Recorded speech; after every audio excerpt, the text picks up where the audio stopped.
Hey everyone, welcome back to my channel. आज के video में हम सीखेंगे रूम डेटाबेस।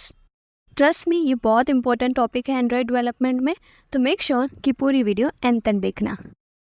ऑल्सो ये सारे एडवांस टॉपिक है, सो थोड़े बहुत टफ लगेगा, बट मैं कोशिश करूँगी कि एकदम सिंपल तरीके से समझाऊँ, ठीक है। सो जैसे तुमको ऑलरेडी पता है कि डेटा को स्टोर करने के कई तरीके हैं, जैसे कि पहले हमने Firebase real time database and SQLite database use किया था, करेक्ट।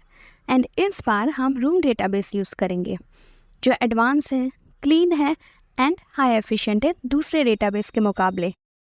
अब देखते हैं रूम डेटाबेस एग्जैक्टली है क्या, लेकिन उसे समझने के लिए हमें थोड़ा बहुत एसक्यूएलआई डेटाबेस पता होना चाहिए, बिकॉज दोनों कहीं ना कहीं एक दूसरे से लिंक्ड हैं। तो पहले देखते हैं एसक्यूएलआई डेटाबेस। ये सब टेक्निकल डेफिनेशन है, मैं तुमको एकदम सिंपल भाषा में बताती हूँ। एसक्यूएलआई डेटाबेस लोकल स्टोरेज होती है जो आपकी डिवाइस में प्रेजेंट होती है। उसमें हम डेटा को स्टोर भी कर सकते हैं, उसे रीड भी कर सकते हैं, अपडेट और डिलीट भी कर सकते हैं क्वेरीज की मदद से। मैंने पहले एक नोट्स ऐप बनाया है एसक्यूएलआई डेटाबेस की मदद से, सो चाहो तो तुम आई बटन पे क्लिक करके गो थ्रू कर सकते हो। लेकिन एसक्यूएलआई डेटाबेस के कुछ ड्रॉबैक्स हैं, जैसे कि उसमें बहुत बॉयलर प्लेट कोड होता है। Boiler plate as in unnecessary lines of code होता है। ये सब के इश्यूज़ की वजह से रूम लाइब्रेरी को इंट्रोड्यूस किया गया था। रूम डेटाबेस एक लाइब्रेरी है जो एब्स्ट्रैक्शन लेयर प्रोवाइड करती है एसक्यूएलआई के ऊपर। अब ये एब्स्ट्रैक्शन लेयर क्या है? बेसिकली एब्स्ट्रैक्शन लेयर एक तरीका है कोई भी सब सिस्टम की वर्किंग डिटेल को छुपाने का। सब सिस्टम एज इन एसक्यूएलआई डेटाबेस। एकदम सिंपल भाषा में, जैसे मैंने पहले कहा था कि एसक्यूएलआई में कई सारा बॉयलर प्लेट कोड होता है जो रूम डेटाबेस हाइड कर देता है एंड सिर्फ वही चीज़ें दिखाता है जो ज़रूरी है। नेक्स्ट वही है कि रूम डेटाबेस क्लीन है एंड एफिशिएंट तरीका है to store, retrieve, update and delete the data. And ये सब करने के लिए क्वेरीज की ज़रूरत नहीं होती मोस्ट केसेस में। ऑल्सो क्लीन मतलब वेल स्ट्रक्चर्ड, जैसे एमवीवीएम।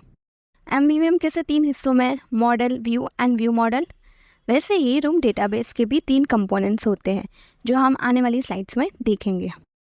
अभी एसक्यूएल की तरह रूम डेटा को लोकली स्टोर करता है डिवाइस में। देन जैसे कि मैंने पहले कहा था कि रूम एक एब्स्ट्रैक्शन लेयर है एसक्यूएलआई पे। बेसिकली जो भी टास्क एसक्यूएलआई ओपन हेल्पर परफॉर्म करता है, रूम उसे हैंडल करता है।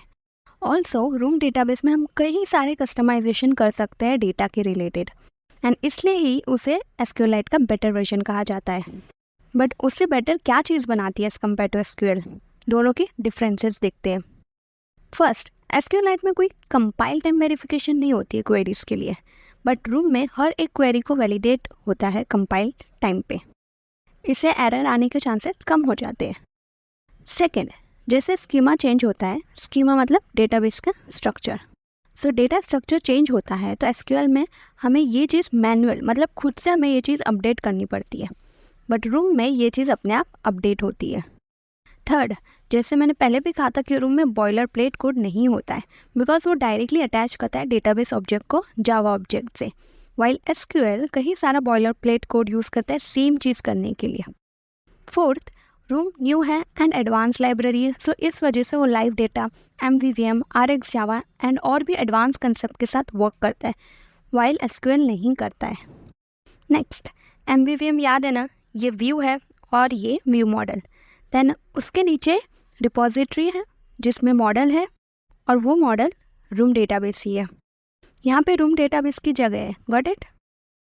ये सीरीज़ के एंड में मैं एक नोट्स ऐप क्रिएट करूँगी जो रूम एंड एमवीवीएम मिला के बनेगा, जिसमें आपके सारे डाउट्स क्लियर हो जाएंगे। देन नेक्स्ट है बहुत इंपॉर्टेंट, रूम डेटाबेस के 3 मेन कंपोनेंट्स। ये तीनों कंपोनेंट ऐप को क्लीन एंड स्ट्रक्चर बनाते हैं। तीनों भी इम्पॉर्टेंट है, सो एक एक करके समझते हैं, ओके।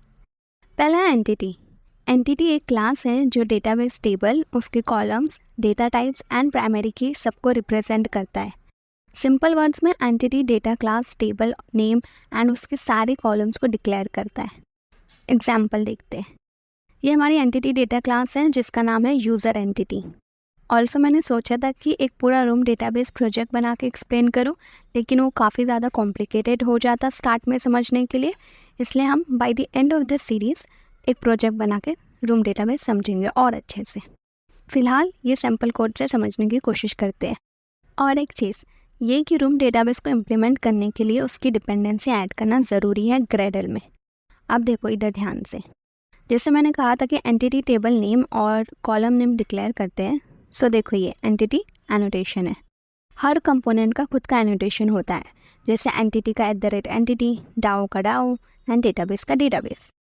बट ये एनोटेशन होता क्या है? एनोटेशन एक नोट की तरह होता है जो कंपाइलर को बताता है कि यहाँ पे एंटिटी रिलेटेड एक्शंस परफॉर्म किए गए हैं। देखो ये सारी लिस्ट है एनोटेशंस की। अब वापस एंटिटी में आओ। सो हमारा टेबल का नाम यूज़र्स है एंड ये एक नॉर्मल क्लास नहीं है, ये एक डेटा क्लास है। देन उसके अंदर 3 कॉलम नेम हैं उसके डेटा टाइप्स के साथ। पहला आईडी एंड उसका डेटा टाइप लॉन्ग है एंड वो प्राइमरी की भी है। प्राइमरी की पता है ना, किसी भी कॉलम के साथ प्राइमरी की अटैच कर देते तो उसका मतलब वो कॉलम की वैल्यूज़ यूनिक है। सो आईडी ऑब्वियसली डिफरेंट होंगी एक दूसरे से, हैंस यूनिक है। जैसे फ़ोन नंबर या ईमेल कॉलम, ये सब भी प्राइमरी के हो सकते हैं, राइट। और ये ज़रूरी होता है कि एक कॉलम को प्राइमरी की होना रूम डेटाबेस में, याद रखना, ठीक है। नेक्स्ट कॉलम नेम है नेम, जिसका डेटा टाइप है स्ट्रिंग, एंड देन ईमेल भी एक स्ट्रिंग है, एंड दैट्स इट। देखा ना कितना ईजी है एंटिटी। आप देखते हैं डाओ। डाओ एक इंटरफेस है जो एब्स्ट्रैक्ट मैथड्स प्रोवाइड करता है ताकि वो इंटरेक्ट कर पाए डेटाबेस से। बेसिकली CRUD ऑप्शंस प्रोवाइड करता है जो हम एंटिटी पे यूज़ करते हैं। एक एक करके देखते हैं। पहली चीज़ तो ये इंटरफेस क्या है। इंटरफेस एक कलेक्शन है कॉन्स्टेंट्स का एंड एब्स्ट्रैक्ट मैथड्स का। बट अब ये एब्स्ट्रैक्ट मैथड क्या है? एब्स्ट्रैक्ट मैथड के पास बॉडी नहीं होती, लाइक सिर्फ मैथड का नाम होता है और कुछ भी नहीं। सैम्पल कोड देखते हैं डाओ का। ये एक इंटरफेस है जिसका नाम यूज़र डाओ है। डाओ एनोटेशन कंपाइलर को बताता है कि यहाँ पे एब्स्ट्रैक्ट मैथड प्रेजेंट है। याद रखो कि एंटिटी डेटा क्लास है एंड डाओ इंटरफेस है। नोट्स में लिख लो अपने। अब एब्स्ट्रैक्ट मैथड देखते हैं। जैसे मैंने कहा था कि एब्स्ट्रैक्ट मैथड की बॉडी नहीं होती, सो हमारे पास CRUD एनोटेशन है विद सस्पेंड कीवर्ड, लेकिन कोई बॉडी नहीं है। लेकिन ये सस्पेंड कीवर्ड है क्या? सस्पेंड कीवर्ड मेक श्योर करता है कि जो भी फंक्शन के साथ अटैच हो उस फंक्शन को बैकग्राउंड थ्रेड पे परफॉर्म करना है। ये सारे फंक्शंस यूज़र एंटिटी पे परफॉर्म करने हैं। हर लाइन पे फोकस मत करो बिकॉज ये सिर्फ एक सैम्पल कोड है, इसलिए सिर्फ सिंटैक्स पे ध्यान दो। सो जैसे कि मैंने पहले कहा था कि क्वेरीज लिखने की ज़रूरत नहीं होती है।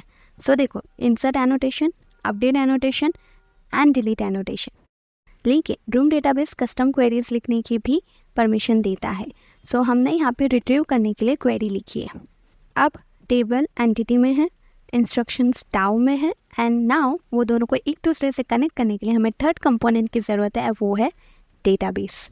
डेटाबेस एक एब्स्ट्रैक्ट क्लास है जो मेन एंट्री पॉइंट की तरह एक्ट करती है and also entity and DAO को कनेक्ट भी करती है। सैम्पल कोड देखते हैं।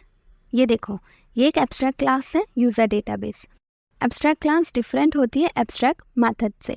सो एब्स्ट्रैक्ट क्लास इंटरफेस की तरह होती है जिसमें मिक्स मेथड्स होते हैं, विद बॉडी वाले भी एंड विदाउट बॉडी वाले भी। अब इधर देखो, डेटाबेस एनोटेशन यूज़र एंटिटी को डिक्लेयर करता है एंड उसके डेटाबेस वर्जन के साथ। Then abstract class that is app database extend करता है रूम को। बेसिकली वही मेन एंट्री पॉइंट है। देन उसके अंदर एब्स्ट्रैक्ट फंक्शन है जो एब्स्ट्रैक्ट मैथड डिफाइन करता है, जो है user DAO with no body. ये मैथड यूज़र डाओ को इनिशियलाइज करता है ताकि वो इंटरैक्ट कर सके डेटाबेस के साथ। देन कंपेनियन ऑब्जेक्ट है एंड उसमें डेटाबेस क्रिएट एंड इनिशियलाइज किया है and that's it. I know बहुत सारी इन्फॉर्मेशन एक ही वीडियो में हो गई, लेकिन हर एक पॉइंट काफ़ी इंपॉर्टेंट था। प्लस हमें इसी वीडियो में कई सारे न्यू कंसेप्ट्स भी देखे, like interface, abstract class, abstract method, suspend keyword and annotation. Correct? ये क्विक समरी है। वीडियो को पॉज करके ध्यान से पढ़ो या फिर स्क्रीनशॉट लेके रखो अपने नोट्स में, okay? Also for more updates Insta पे फॉलो कर सकते हो या फिर कोई भी डाउट हो तो सिंपली टेलीग्राम ग्रुप को ज्वाइन कर लो, लिंक डिस्क्रिप्शन बॉक्स में। सो या that is it for the video. अगर तुम चैनल पे नए हो तो प्लीज़ सब्सक्राइब ज़रूर करके जाना and I will see in the next video.